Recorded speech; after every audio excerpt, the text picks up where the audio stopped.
Zero tolerance की नीति को वैश्विक मंच पर ले जा रहा है। ऑपरेशन सिंदूर के तहत पाकिस्तान के आतंकी ठिकानों पर करारा प्रहार करने के बाद अब भारतीय सांसदों के सर्वदलीय प्रतिनिधि मंडल 32 देशों में भारत का संदेश पहुंचा रहे हैं और मकसद साफ है, पाकिस्तान को बेनकाब करना। आप इस रिपोर्ट में देखिए।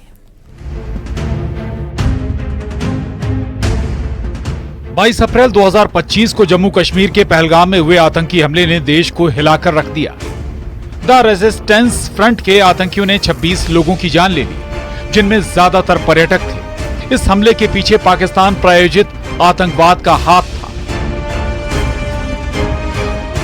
ऑपरेशन सिंदूर पर भारत का पक्ष रखने और पाकिस्तान को बेनकाब करने के लिए बनी सर्वदलीय टीम पर देश में भले ही सियासत हो रही है, विदेश में ये टीमें अपना काम बखूबी अंजाम देने में जुटी। यही वजह है कि आतंकवाद के खिलाफ भारत की इस जंग में कई देश साथ खड़े हुए हैं।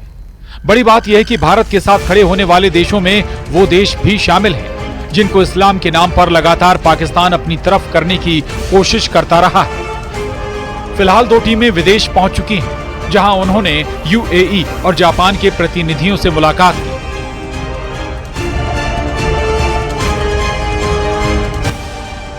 शिवसेना नेता श्रीकांत शिंदे की अगुवाई वाली टीम यूएई में है, जहां उन्होंने ऑपरेशन सिंदूर पर भारत का पक्ष रखा। वहीं जेडीयू सांसद संजय कुमार झा की अगुवाई वाली टीम ने टोक्यो में जापान के विदेश मंत्री ताकेशी इवाया से मुलाकात की और अपना पक्ष रखा।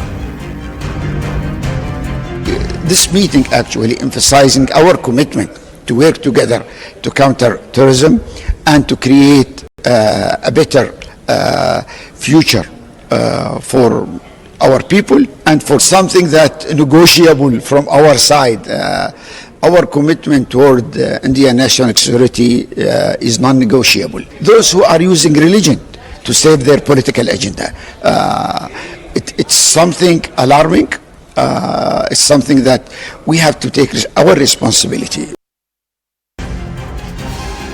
भारत का ये सर्वदलीय डेलीगेशन ऑपरेशन सिंदूर के बाद पाकिस्तान के प्रोपेगेंडा का जवाब है। अलग अलग पार्टियों के सांसद और विशेषज्ञों की 7 टीमें बनाई गई हैं, जिसको लेकर विपक्ष में भारी कंफ्यूजन है। वो समझ नहीं पा रहे हैं कि क्या करें क्या ना करें। भाजपा का, उनके समर्थकों का लगातार हमला जारी है। यहाँ तक कि उनको देशद्रोह, पाकिस्तानी एजेंट सब कुछ कहा जा रहा है।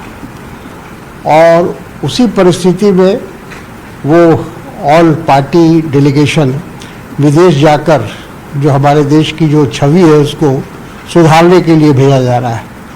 तो ये विरोधाभास है और मैं समझता हूँ कि कांग्रेस पार्टी को, विपक्ष को सोचना चाहिए, इस पर विचार करना चाहिए। जिस तरह से डेलीगेशन का गठन किया है वो अपोजिशन में स्प्लिट करने के लिए किया है।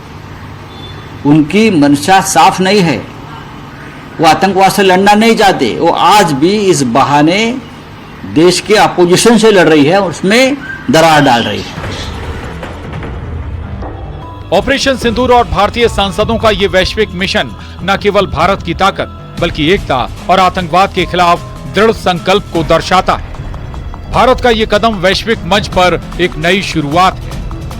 Bureau report, news 18।